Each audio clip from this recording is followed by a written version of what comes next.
Hi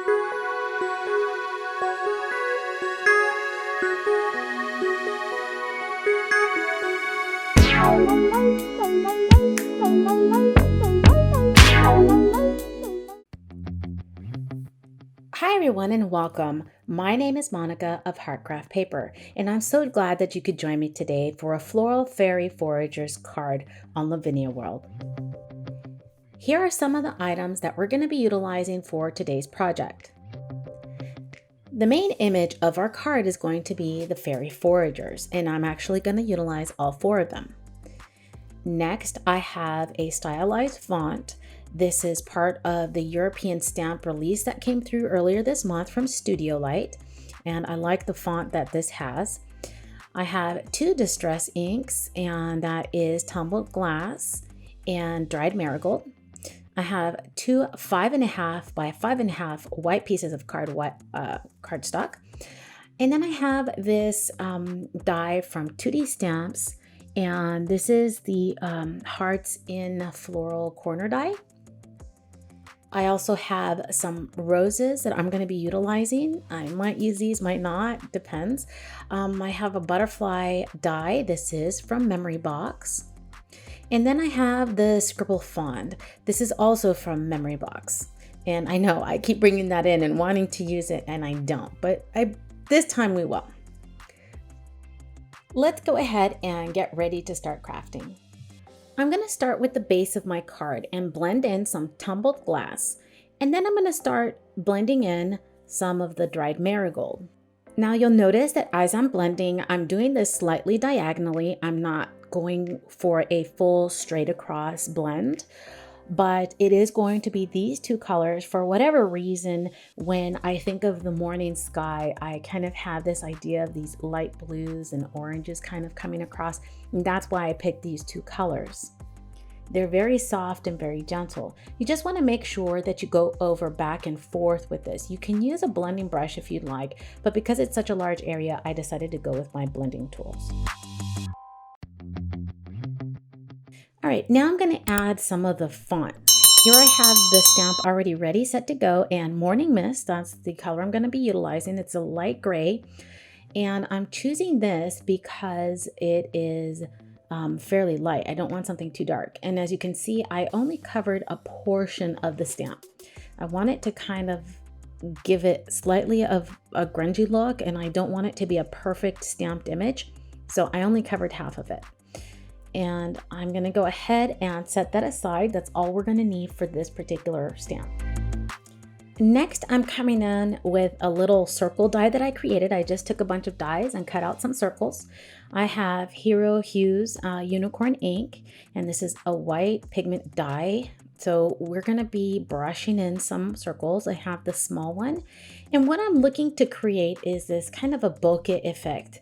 So you want to work your patterns in a way, or how much you're adding, in a way that it is darker in some areas, lighter in other areas. So that means a more heavier application of the ink versus a lighter application. You can get a lighter effect by simply tapping on the ink gently, as you can see here. And by utilizing the different saturations in each of these circles, you create a very beautiful image. As you can see, that you just switch the sizes, the amount that you're placing down, and look what you have. I mean, there's not much more that you can actually do with this, but it creates a very beautiful accent. I want to add a little bit more detail. The whole trick to this card is kind of layering things. So I have the mini dots here from Lavinia stamps, and I'm going to be utilizing Pinecone Versifying Clear. Excuse me. Sometimes I get it crossed up, but I'm just going through lightly tamping and adding some ink to that. Now I'm going to stamp off multiple times with the same ink, and it is going to be pretty much everywhere. I just want to add that type of grungy look to it, just, you know, a little bit of accent. It won't necessarily be grungy, but it will have a little bit more of a distressed look to this. Okay. So the other day I had a lot of fun with my alcohol inks and some Yupo paper. So I'm coming back in with azure and mint and some gold. I'm going to go ahead and create a beautiful background. And we're going to utilize this in a very different way. We're not necessarily going to utilize this as our background. Now you'll want to be generous with the ink. Make sure that you get it quite well around the card. I'm just blowing off onto this to make it spread. And just be mindful that as you blow, it's going to dry. So make sure that as you're going through, you're adding more ink. I also allowed for quite a bit of white space to be in there. Not a lot, but a bit. And that also added to the colors. So it had a white, blue, mint, and gold. I'm just going to set this aside for now, and we'll come back to this so that it has time to dry. All right, we're now down to the 2D die that we're going to be utilizing, and this is a corner die, so it takes up quite a bit of that 5.5 by 5.5. And what we're going to be doing is we're going to adhere double-sided tape, a sheet of double-sided tape to this. And the reason that we're doing that is I want to create a beautiful gold effect. So here I have a sheet of double-sided tape that I am just going to stick down to my cardstock and pass this through the machine and get it cut out. So here I have my die cut already cut out and exposed the sticky portion of this. As you can tell, it's sticking to my fingers quite a bit. I have some gold embossing powder that I'm just going to go ahead and pour all over this particular die cut. The embossing powder is just going to adhere all over this, and it's going to be absolutely beautiful. This is a great way to use some of your embossing powders on very detailed die cuts. I mean, this is great, and it adds a nice detail to your card or your scrapbook project, whatever you'd like.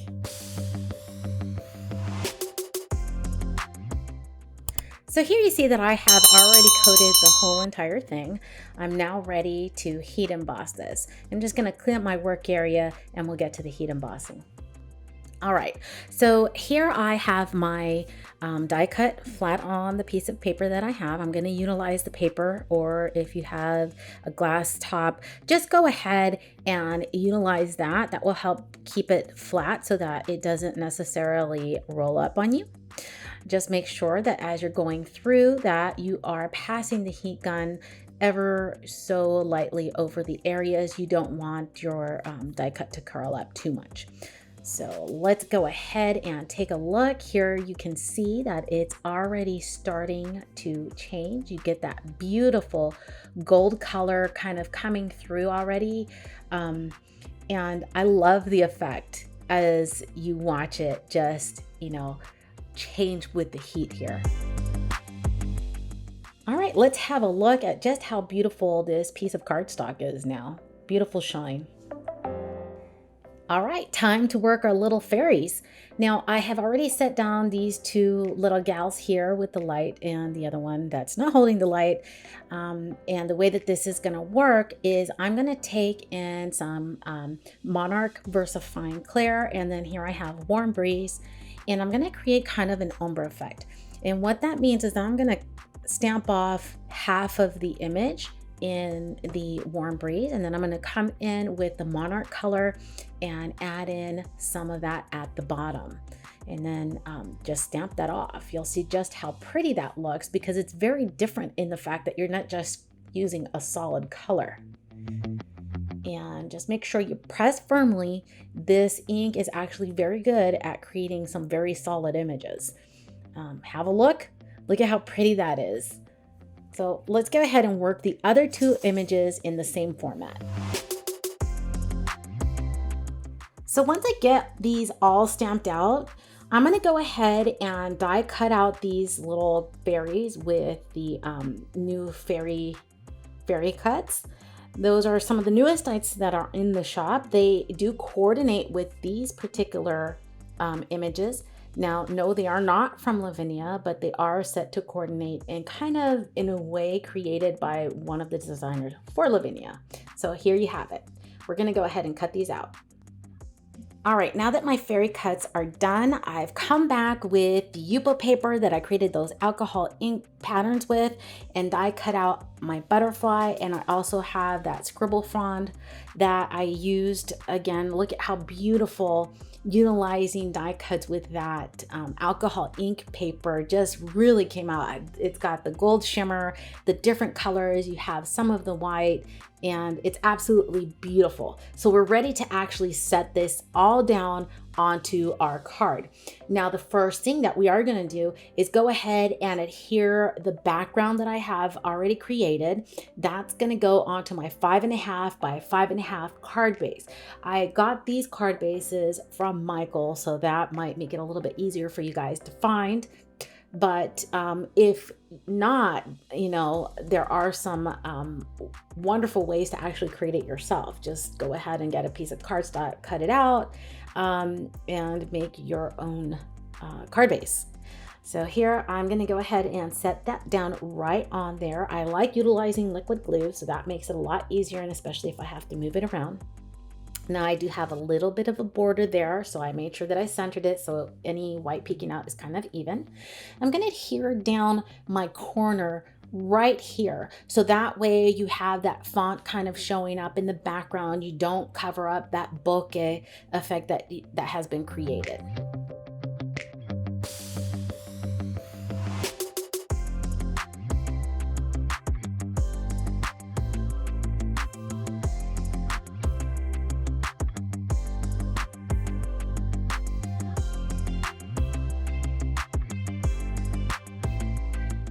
All right, here I have my card ready to go. I'm going to adhere down the Scribble Fronds that I've cut out, and I'm starting off with this short little one. I think these are actually going to work better for me than a full frond. Now I am utilizing liquid glue to set this down. It actually does work. Again, it depends also on what you're using. You can probably use some Cosmic Shimmer acrylic glue. That might work absolutely even better to adhere this down. But I like using my glue that I currently have. It worked perfectly fine. So here I have that small one there. Now, initially, I decided on utilizing 3. I'm not too sure. Maybe I might not, because I also don't want to cover up that, that filigree that's there on that corner cutout. So I did end up actually removing this in order to kind of make sure that I don't cover up so much. I want that beautiful filigree just to kind of show up in the background. So that didn't work for me. Now, as you can see, I'm just adding in some flower pieces. I have 3 of the larger white flower pieces that I'm going to be utilizing. And then I'm also going to be utilizing some of the blue flowers, those little ones. They do create a beautiful look to them. Because the backings on these flowers are paper, it's absolutely fine to use liquid glue for this. If you wanted to set it any quicker, you could probably utilize a hot glue gun.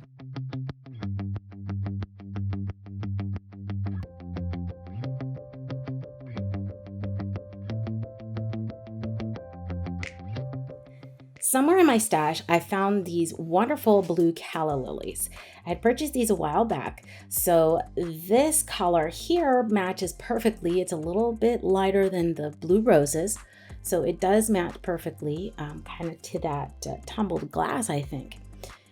And this also is going to be extending towards the center of the card, so that adds a little bit more dimension too. Using some foam tape, I decided to adhere my fairies onto my card at this time, as this is almost my final step. And as you can see, I found the perfect place for this little fairy to stand on the calla lily. And I'm also going to be utilizing the Scribble Fronds as well, so that way it's a place for my fairies to actually stand.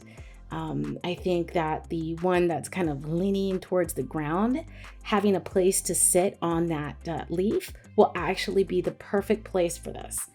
And the fact that these are also kind of have an ombre effect to the fairies just really makes them stand out from blue to purple, and especially against the colors that they're set against, they are very different. So it does allow it to stand out. So here's a little tip for you all. I have foam dots that kind of have, are kind of cut out of a foam sheet.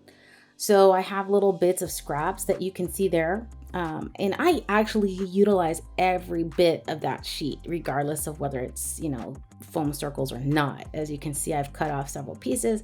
I'm utilizing those for any of my dimensional craft. So waste not, want not. Once I finish here, I'm going to go ahead and start working on the butterfly. Just have to figure out where I want this to sit.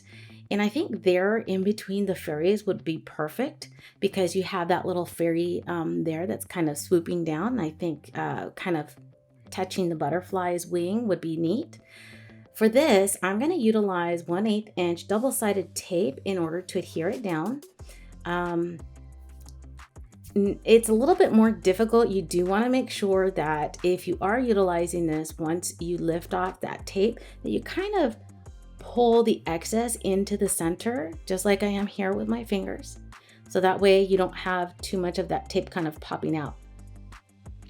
So I'm just gonna set this down somewhere. And to be honest, I think the side here is a little bit too much. The center, I think, is still the best option. And just lift that up a little bit. Now time to add the body for the butterfly, and the tape is a little bit wider than the body. So all I'm going to do is, once I remove the tape, again, I'm going to push that tape on over towards the center, so that way it doesn't stick out. It's double-sided tape anyway, so regardless of what, it'll be tacky. All right, now time to set that down.